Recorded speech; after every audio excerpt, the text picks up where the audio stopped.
જય શ્રી કૃષ્ણ ફ્રેન્ડ્સ, કેમ છો? આજના નવા વિડીયોમાં તમારું બધાનું સ્વાગત છે અને આશા કરું છું કે તમે લોકો મજામાં જ હશો. તો ફ્રેન્ડ, 5:15 વાગ્યાનો ટાઈમ થયો છે. હવે કિચનમાં જઈશ. વાતાવરણ એટલું વરસાદવાળું છે ને કે આમ ઘીન જ ચડે છે, કારણ કે મારે રાત્રે લેટ સુવાનું થાય છે ને સવારે વહેલું ઉઠવાનું થાય છે, એટલે 5-6 કલાકની જ ઊંઘ થાય છે. તો 3-4 દિવસ પછી બપોરે એક વખત એટલી ઊંઘ આવે છે કે મારી આંખ જ નથી ખુલતી. તો બસ આજે એ દિવસ છે કે આજે મને 1.5-2 કલાક સૂતી હું બપોરે, તો પણ મને એમ થાય છે કે હજી હું સૂવું જ, મને આમ ઘેન જ ચડે છે. અને આજે મારે બહુ બધું કામ કરવાનું છે, પણ કંઈ જ કરવાનું મન નથી થતું, કારણ કે ઘણી વખત એવું થતું હોય છે, તમારી સાથે બી થશે કે કામનો ઢગલો પડ્યો હોય પણ કામ કરવાની બિલકુલ બી ઈચ્છા નથી થતી. સેમ આજે મને એવું જ થાય છે. આજે મને રસોઈ બનાવવાનું મન નથી થતું, પણ આજે ડિમાન્ડ છે પનીરનું શાક બનાવવાનું. તો બપોરે પણ મેં દાળ ભાત જ બનાવ્યા હતા, ત્યારે એમ થયું કે ચલો બનાવી દો પનીરનું શાક. તો બસ પનીરનું શાક બનાવીશ, સાથે જીરા રાઈસ, પરોઠા, અને હજી મારે કિચન ક્લીન કરવાનું બાકી છે, કારણ કે મેં તમારી સાથે વિડીયો શેર કરેલો તો બસ એટલો જ પોર્શન થયો છે. બાકી બધું બાકી છે, કારણ કે વચ્ચે અમે સુરત જતા રહ્યા હતા અને બસ ભાગમ દોડીને મારું બિઝનેસનું કામ પણ વધારે હતું. હમણાં ટ્રેનિંગ્સ બહુ બધી હતી, તો એની પાછળ મારે વિડીયો નથી બનાવવાનો, પ્લસ કિચન બી હજી નથી. તો આજે હું એ જ કરું કમ્પ્લીટ, કારણ કે મારી પાસે 3 દિવસ છે ઓનલી, અને એમાં તો 1 દિવસ પ્રિપરેશન, તો 2 દિવસમાં મારે બધું ક્લીન કરી દેવાનું છે, up to date kitty ready કરી દેવાનું છે. તો અત્યારે પહેલાં રસોઈ કરી નાખીશ અને પછી આજે ભલે 12 વાગે રાત્રે કિચનને કમ્પ્લીટ કરીને સૂઈશ.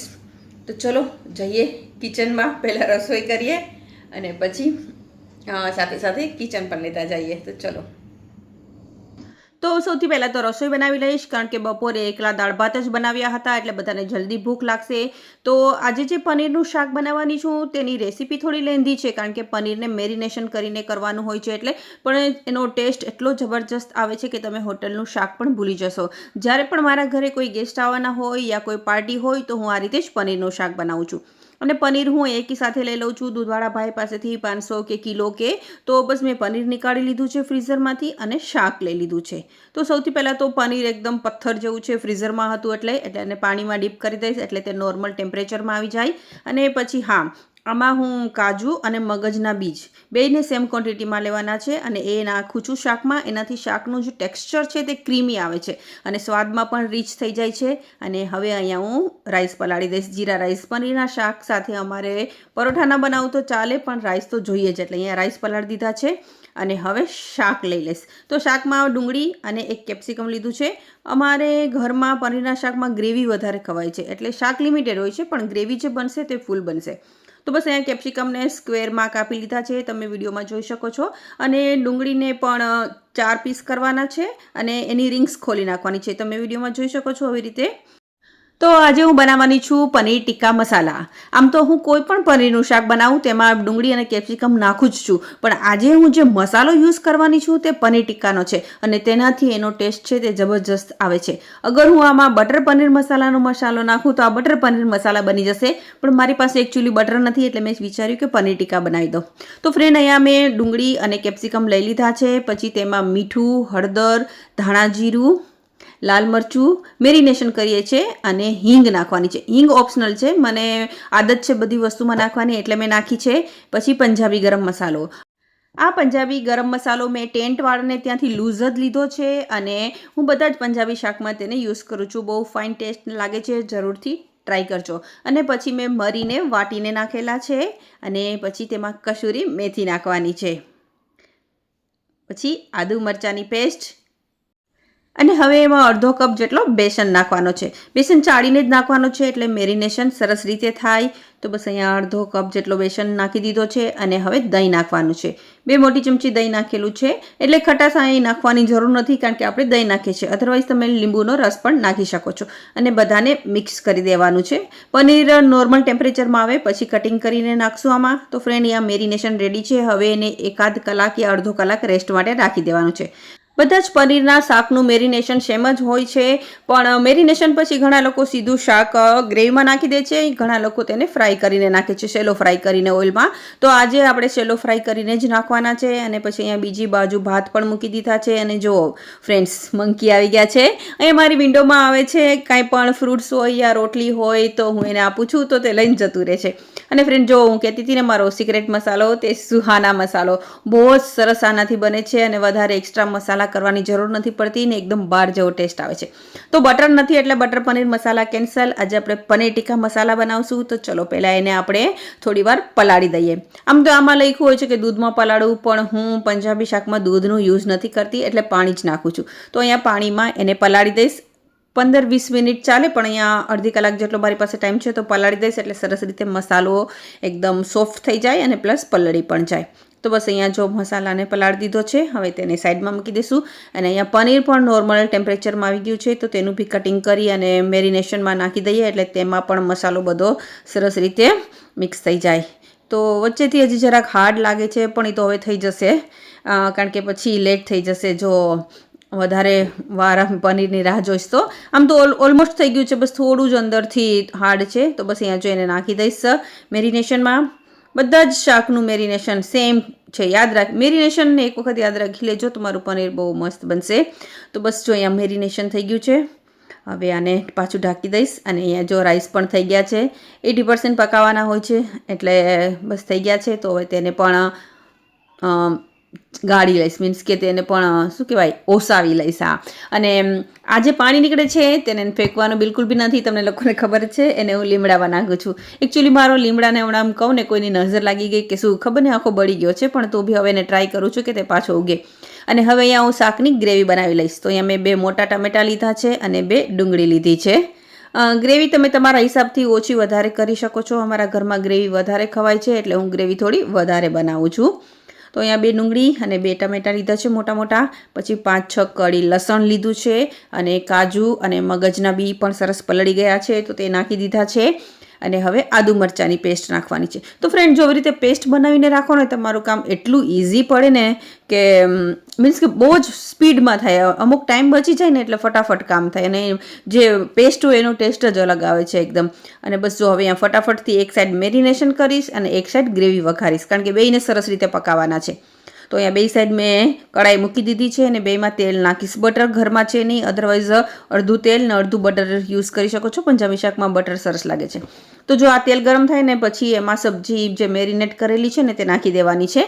આમાં કંઈ જ વઘાર નથી કરવાનો, સીધું તેલમાં એને સેલો ફ્રાય કરવાની છે. એટલે આમાં તેલ પણ મેં 2 મોટા ચમચા વધારે જ લીધેલું છે એટલે નીચે બેસે નહીં અને સરસ રીતે બધું પનીરની ફ્રાય થઈ જાય. હવે આને 80% પકાવવાનું છે આપણે, થોડું સોફ્ટ થઈ જાય ત્યાં સુધી. અને બીજી સાઈડ જો બીજી કડાઈમાં પણ તેલ થઈ ગયું છે તો તેમાં મેં જીરું નાખ્યું છે, તમાલપત્ર નાખ્યા છે અને થોડા જીરું બ્રાઉન થાય એટલે પછી તેમાં હિંગ નાખવાની છે. અને પછી આપણે જે ગ્રેવી બનાવી છે તે નાખી દઈશું.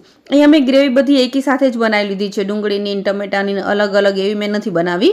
હું બધી ગ્રેવી એકી સાથે બનાવું છું કારણ કે બધાને જ આપણે પકાવવાની જ છે, પછી અલગ અલગ નાખવાની કંઈ જરૂરત નથી એટલે પછી એકી સાથે જ એક જ ગ્રેવી બનાવી છે. તો બસ બધી ગ્રેવી નાખી દીધી છે. અને હવે આ ગ્રેવીને આપણે સોટે કરવાની છે 2-3 મિનિટ એટલે એમાંથી તેલ છૂટું પડી જાય ને ગ્રેવી પણ સરસ પાકી જાય. તો બસ હવે આને થોડી વાર આપણે ઢાંકીને પાકવા દઈશું. બંને ગેસ ધીમા જ રાખવાના છે અને શાકને પણ વચ્ચે વચ્ચે હલાવતું જવાનું છે. અધરવાઇઝ આમાં બેસન હોય છે ને તો બેસવાની બીક લાગે છે કે શાક બેસી જાય. તો બસ જો અહીંયા શાકને પણ ઢાંકીને પકાવી દઈશ. તો જો ફ્રેન્ડ્સ બંને સાઈડ, એક સાઈડ ગ્રેવી ને એક સાઈડ શાક પાકે છે એટલે શાક ફટાફટથી બની જશે. અલગ અલગ કરીએ તો થોડો ટાઈમ જાય છે ને લેન્ધી પડી જાય છે સબ્જી. તો ફ્રેન્ડ જો શાક અહીંયા 80% જેટલું પાકી ગયું છે, કેપ્સિકમ સોફ્ટ થઈ ગયા છે. તો હવે ગેસ બંધ કરી દઈશ અને એને ઢાંકીને જ રાખીશ. અને અહીંયા ગ્રેવી પણ તમે જોઈ શકો છો. હવે તેમાં જે મસાલો હતો તે નાખી દઈશ અને થોડું પાણી પણ એડ કરવાનું છે એટલે ગ્રેવી બળે નહીં કારણ કે આપણે આમાં તેલ પણ બહુ એક્સિસ વધારે નથી નાખેલું. પછી તેમાં હળદર, મરચું, ધાણા જીરું, પંજાબી ગરમ મસાલો ઓલમોસ્ટ જે આપણે મેરિનેશનમાં કરેલું છે તે કરવાનું છે, પણ અહીંયા આપણે ગ્રેવી જેટલું જ કરવાનું છે, વધારે એક્સિસમાં મસાલા નથી નાખવાના. અને પછી સ્વાદ અનુસાર નમક નાખેલું છે અને કસૂરી મેથી. ઓકે, કસૂરી મેથીથી બહુ સરસ ટેસ્ટ લાગે છે પંજાબી શાકમાં એટલે બધા પંજાબી શાકમાં કસૂરી મેથી જરૂરથી નાખવાની. અને બસ જો અહીંયા બધું મિક્સ કરી દેવાનું છે. હવે પાછું આપણે થોડી વાર એને પકાવશું એટલે ગ્રેવી અને જે મસાલો નાખેલો છે તે અને બીજા આપણે જે હોમમેડ મસાલા નાખેલા છે તે બધું મિક્સ થઈ જાય અને સરસ પાકી જાય. અને ફ્રેન્ડ ત્યાં સુધીમાં હું લોટ બાંધી લઈશ. તો અહીંયા પરાઠાનો લોટ બાંધું છું અને બંને સાઈડ મારું ધ્યાન ગ્રેવીમાં પણ છે જ વચ્ચે વચ્ચે. તો કારણ કે એનો ગ્રેવીનો જે ગેસ છે ને તે થોડો ફાસ્ટ છે એટલે જોવું પડે છે કે મોટો ગેસ છે, મીન્સ કે ફાસ્ટ નથી, ગેસ મોટો છે એટલે એકદમ સ્લો ગેસ પણ ફાસ્ટ જ રહે છે થોડો. તો બસ જો અહીંયા ગ્રેવીમાં થોડું પાછું પાણી નાખી દઈશ એટલે બળે નહીં નીચેથી. અને ઓલમોસ્ટ ગ્રેવી તો પાકી જ ગઈ છે. પછી એમાં શાક નાખી દેવાનું છે અને બસ હવે બધું મિક્સ કરી દેવાનું છે. અને જો હજી અત્યારે આની થિકનેસ વધારે છે, આમાં હજી થોડું પાણી નાખશું તો ફ્રેન્ડ આ 8 થી 10 જણાને આરામથી શાક થઈ જાય છે. જો 6 જણાની અમારી ફ્રેન્ડ્સની ટીમ છે તો એની લોકોની અમારી પાર્ટી હોય ને તો આટલી જ ક્વોન્ટિટીમાં શાક બનાવું છું. તો બહાર કરતાં બહુ જ ઘરે સસ્તું પણ બને છે, ઘરનો ટેસ્ટ હોય છે એક તો, પ્લસ હાઇજીન હોય છે અને બહુ સરસ થાય છે. અને ખુદે બનાવેલી જે રસોઈ હોય ને એનો જે આનંદ હોય છે ને ખવડાવવાનો તે અલગ જ હોય છે. તો ફ્રેન્ડ જો અહીંયા શાક રેડી છે. હજી થોડી વાર એને ઢાંકીને રાખશું એટલે બધું મિક્સ થઈ જાય સરસ રીતે. અને અહીંયા બીજી સાઈડ હું ભાતને વઘારી લઈશ, જીરા રાઈસને. તો એના માટે અહીંયા મેં ઘી લીધું છે અને બસ પછી એમાં જીરું નાખીને જ વઘારીશ, બીજું કાંઈ નહીં નાખું, લવિંગ ને એવું બધું, કારણ કે એવું બધું બાબાને ઓછું ભાવે છે વચ્ચે વચ્ચે આવે ને તો બસ અહીંયા મેં જીરું નાખી દીધું છે. જીરું બ્રાઉન થાય એટલે હિંગ નાખીને રાઈસ નાખી દેવાના છે અને પછી ઉપરથી ધાણાભાજીથી ડેકોરેટ કરી દેવાનું છે. તો બસ જીરા રાઈસ રેડી છે. અને આ કઢાઈનો ફ્રેન્ડ મારે બહુ જ ઓછો યુઝ થાય છે. મેં લઈ તો લીધી પણ આટલો બધો યુઝ નથી થતો એટલે વિચાર્યું કે ચલો આજે રાઈસ આ કઢાઈમાં બનાવું, કારણ કે લીધી પછી તો મેં આને 2 થી 3 વખત જ યુઝ કરેલી છે. તો બસ જો અહીંયા હવે રાઈસ રેડી છે. શાક પણ બસ હવે 2-3 મિનિટમાં રેડી થઈ જશે. તો અહીંયા મેં એક બાઉલમાં 2-3 ચમચી દહીં લીધું છે અને એટલી જ મલાઈ લેવાની છે. દહીં અને મલાઈની ક્વોન્ટિટી સેમ રાખવાની છે અને બંનેને મિક્સ કરીને શાકમાં નાખવાનું છે. વધારે નથી હલાવવાનું, અધરવાઇઝ મલાઈમાંથી ઘી બનવા બનશે, મીન્સ કે માખણ બનવા બનશે. તો બસ જો અહીંયા મલાઈ અને દહીંને મિક્સ કરી દીધું છે ને જુઓ શાકમાંથી ઓઇલ બધું જ છૂટું પડી ગયું છે ફ્રેન્ડ. અને બસ હવે એમાં થોડી મલાઈ અને દહીંનું જે મિક્સચર છે તે નાખી દઈશું અને બસ શાક રેડી છે. તો ફ્રેન્ડ જો બહાર જેવો જ લુક આવે છે ને, બટર પનીર મસાલા છે એનો કલર રેડીશ ઉપર હોય છે અને પનીર ટીકા મસાલાનો થોડો બ્રાઉનીશ ઉપર કલર હોય છે. તો ફ્રેન્ડ હવે એમાં બસ જો દહીં અને મલાઈનું મિક્સચર નાખી દેવાનું છે. એનાથી જે ટેસ્ટ છે તે બહુ જ એક તો ક્રીમી શાક થઈ જાય છે, પ્લસ એનો ટેસ્ટ પણ બહુ જ ઇન્હેન્સ થઈ જાય છે. તો ફ્રેન્ડ શાક તૈયાર છે. હવે તેને ડેકોરેટ કરી દઈશું. તમે અહીંયા પનીરને છીણીને તેનાથી ડેકોરેટ કરી શકો છો, પણ મારું પનીર ફ્રીઝરમાં છે અને હું થોડું રાખતા ભૂલી ગઈ હતી, અધરવાઇઝ હું એને ઉપર થોડુંક પનીર ગ્રેટ કરીને ડેકોરેટ કરું છું. પણ અહીંયા મેં ધાણાભાજીથી કરી દીધું છે અને પછી બનાવું છું પરોઠા. તો ફ્રેન્ડ 5-5:15 મેં રસોઈ સ્ટાર્ટ કરી હતી અને 7:15 સુધીમાં ઓલમોસ્ટ બધું રેડી થઈ ગયું છે. હા, આમ તો જો કે મેનુમાં વધારે નહોતું કંઈ, પણ પનીરનું શાક થોડું લેન્થી રહે અને પ્લસ વિડીયો સાથે બનાવવાનું હોય એટલે ટાઈમ ડબલ જોઈએ. તો બસ જો અહીંયા બધું રેડી છે. ચલો ફટાફટથી સર્વ કરી લઈએ. પહેલાં પનીર, રાઈસ, પરાઠા અને છાશ. તો ચલો ફ્રેન્ડ્સ, ડિનર તૈયાર છે. હજી 7:30 જ વાગ્યા છે પણ હું જમી લઈશ. પાર્થિલ મેહુલ પછી આરામથી જમશે કારણ કે મારે કરવાનું છે કિચન ક્લીન. તો ચલો પહેલા જમી લઈ, પાછા બેક ટુ પેવેલિયન કિચનમાં. તો જમીને સૌથી પહેલાં તો વાસણ કરી અને કિચન ક્લીન કરી દઈશ, કારણ કે આ તો બાય ડિફોલ્ટ છે, રૂટીન કામ છે. અને જો સિંક જ ક્લીન ના હોય તો કિચન ક્લીન કરવાની મજા ના આવે. અને હવે હું લઈશ અહીંયા ગેસની ઉપરનો એરિયા. તો આ ગેસની ઉપરનો એરિયા છે તે વધારે ચીકણો થાય છે. પહેલાં હું અહીંયા બધી મારી જે બોટલ્સ છે ને ગ્લાસની એ રાખતી હતી, પણ એટલી ચીકણી થઈ જતી હતી ને કે મારે વરસમાં એને 2 થી 3 વખત વોશ કરવી પડતી હતી. પછી એની જગ્યાએ મેં સ્ટીલના ડબ્બા રાખી દીધા કે આ ઇઝીલી વોશ થઈ જાય. અને બસ જો અહીંયા બધા જ ડબ્બા મેં ઉતારી લીધા છે. તો જે વઘાર છે ને, હવે તો હું ઇન્ડક્શનનો યુઝ વધારે કરું છું એટલે વઘાર બધો વિન્ડોમાંથી નીકળી જાય છે, પણ તો પણ ગેસ ઉપર જે કામ કરતા હોય ને એનું બધી જ વઘાર છે, સ્ટીમ છે તે બધી ઉપર જ જાય છે એટલે એ એરિયા વધારે ગંદો થાય છે.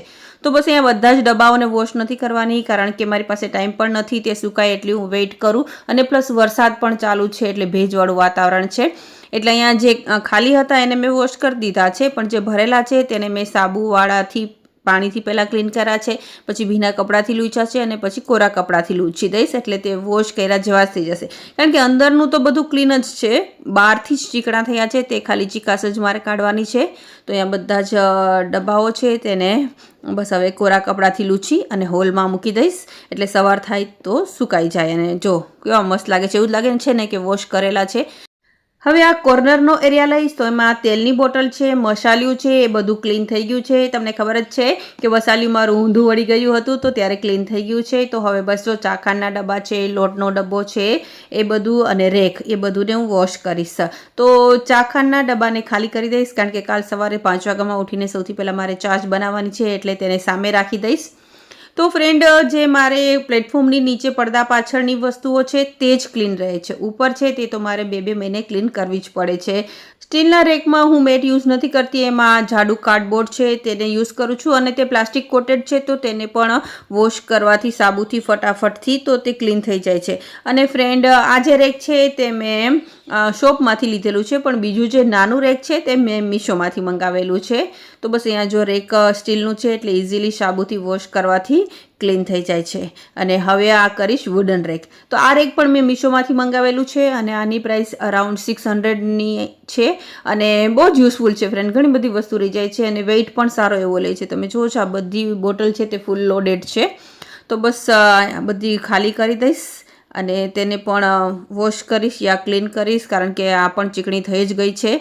તો જે ખાલી હતી તે બધી મેં સિંકમાં મૂકી દીધી છે અને જે ખાલી થાય એમ નથી કારણ કે અથાણા વધારે છે બધામાં, તો તેને હું સાબુવાળા પોતેથી ભીના કપડાથી ને કોરા કપડાથી એવી રીતે મારી પ્રોસેસ છે ક્લીન કરવાની, તો તેવી રીતે કરીશ. તો અહીંયા મેં બધી જ ખાલી બોટલ હતી તેને વોશ કરી દીધી છે અને બસ હવે આ બધીને બોટલ્સને ક્લીન કરી દઈશ.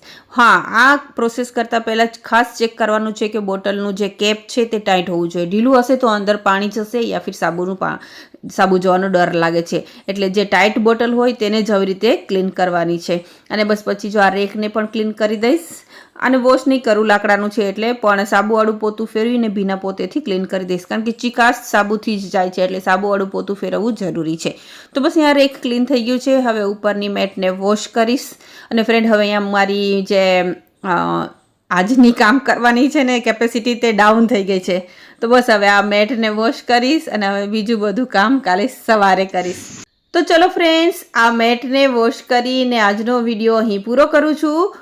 નેક્સ્ટ ક્લિનિંગ નેક્સ્ટ વ્લોગમાં આવશે. તો ચલો ફરી પાછા મળીશું નવા વ્લોગમાં નવી સ્ટોરી સાથે. ત્યાં સુધી bye, take care, thank you. Video પસંદ આવ્યો હોય તો લાઇક કરજો, કમેન્ટ કરજો અને ચેનલ પર નવા હો તો ચેનલને સબસ્ક્રાઈબ કરજો. Good night.